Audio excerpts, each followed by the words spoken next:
қатысып отыр. Алғашқы құттықтау сөз Павлодар облысы әкімінің орынбасары Айзада Амангелдіқызы Құрманғаға беріледі. Байқалыңыздар, бүгін ертіс баян өңірінің құрметті азаматы Шолпан Байқалыңыздың мерейтойы. Сізді торқалы мерейтойыңызбен шын жүректен құттықтаймын. Шолпан Байқалыңызды ерекше адам, жан-жақты тұлға деп айтуға болады. Біріншіден қазақ әдебиетіне өзінің үлесін қосып, ақындар әлемінде ерекше орын алған ақынымыз. Мемлекеттік қызметте ана тілінің аясын кеңейткен қоғам қайраткері. Сондықтан Шолпан апамыздың енді жан-жақтылығын мінекей осы үш қана факт айтып отыр. Ертіске еркелеймін деген сіздің әбден құлқыныңыз бар. Ізбасарларымызға еркелеп, отамызға жарқырап жүре беріңіз. Мінекей осындай кемеңгерлік белесте сіз жарқын көңілмен жайсаңдардың арасында отырсыз, қастау болыңыз осы белесті. Енді сіздің еңбегіңіз өте зор. Мен Ташолпан тәуелсіздік ұмтылған кезде егемендікті алу майданында мен бұл ортасында жүрді. Ол үшін барлығысы ұлттық құндылықтарымызды насихаттау жолында әсіресе мемлекеттік тілдің орны жоқ ерекше орнын белгілеп біздің өмірімізде сіздің үлесіңіз өте зор. Облыс әкімі Асайып Бардықұлы Байқановтың атына сізге берген қалыптарыңызға беріңіз. Құрметті Шолпан Байқановқызы, сізді 75 жас мерейтойыңызбен шын жүректен құттықтаймын.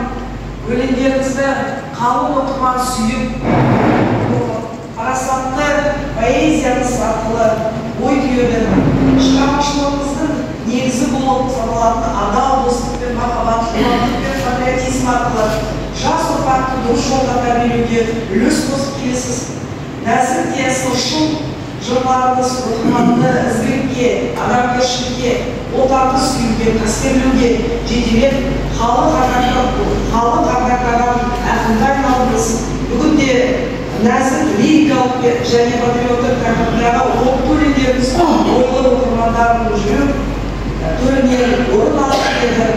Зерделеп, көкейінен түйдеп жыр жауһарларын, ой маржандарын ағытатын әк берен, әк иек ақынымызға ыстық ықылас бейіліп, барлық жақсылықты білеміз.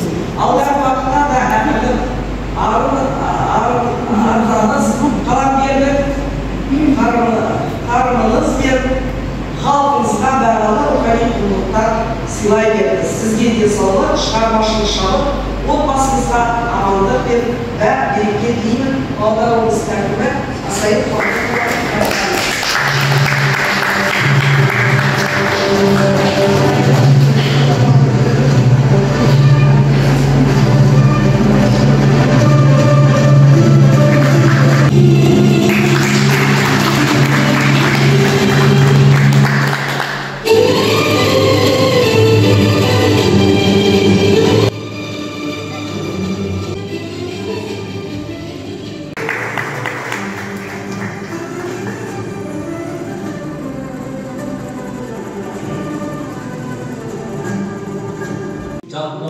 Ертіс баян өңірінің руханиятына сіңірген еңбегі ұшан теңіз.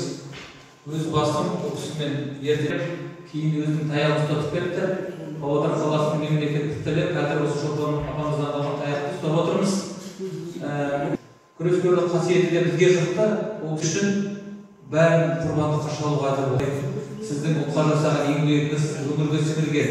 Оның ішінде талдап айтатын болса, жеке тұлға алаш арыстардың жеке ономастика саласындағы еңбегіңізді ерекше атап өткім келеді.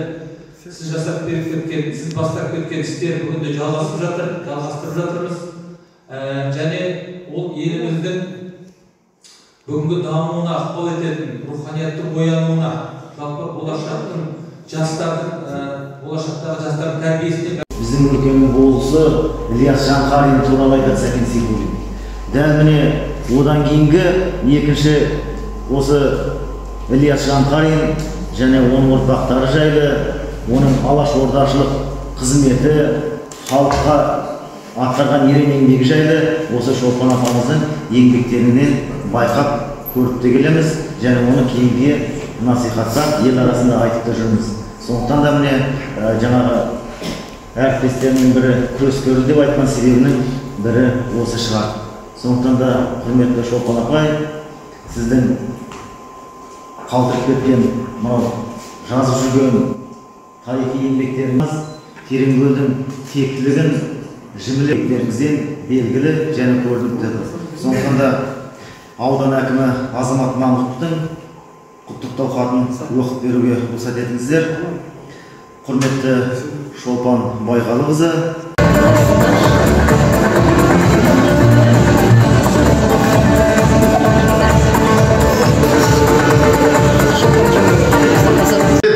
алдыма шайқалып кеткен жылыста банау ақ желкен, артына тастап барама қайда айныңға.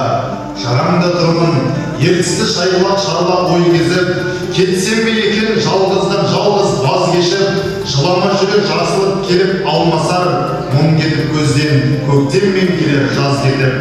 Көк толды боран, жалғасын қолға іліккен, тұңғиық түбі қараймын мөлдір үмітпен, өзекті өртеп өкініштер тасырып, мұналғыс айтам уақытқа жалғыз жүрекпен.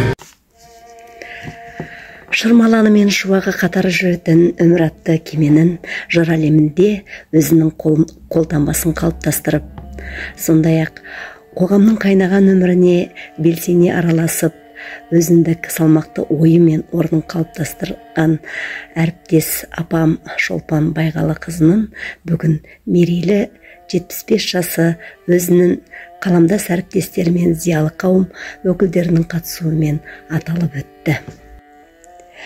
Мінезі қайратты, ерке шора болып көрінгенмен, ертістің ерке қызы атанған Шолпандай ақынның әйел жүрегі өте сезімтал, нәзік, мейірімге толы. Ол өткен күнін поэмаға өріп, қалам иіріміне барлық тағдырын түйіп, адамдық, адалдық, кісілік, қоғамдық ой көзқарас, туған жер мен махаббатқа деген сезімін көптеген тақырыптармен жырға әсем өрнектегенін қалың оқырман жақсы біледі. Бұл ақиқатты жыр қылып тербеген ақын жүрегінің қаламынан туған терең ойлы, мағыналы сөздері жас ұрпаққа рухани азық болып құйылары сөзсіз. Қаламды сырласы санап, кішкентайынан жан досындай серік еткен ақын жанды апамыз, күнделігім тынысым өткен күнім, әр бетіңе түседі көңіл күйім, көп болса да үтірмен қос нүктелермен шешілер, қиын түйінге келе, көп жылдар бойы ақындық кеменің ескегін есіп, өмірдің бар базарын, ақын білер азабын деп, ақын анамыздың өзі жырлағандай ай нұрым менің, еркелеймін ертіске, сырсандық, сезімдік айтем тулаған, толқиды ертіс сынды туған жермен, махаббат, өмір туралы кен тақырыптармен қамтыған өлең жинақтары оқырман жүрегіне қонып бағасын тауып үлгерген болса, бүгінде ақын апамыздың тағы да бір 2 кітабының тұсауы кесілді. Жыр сандығынан жырлар ақтарылып, қаламы ұштала берсін. Мерейтойыңыз құтты болсын.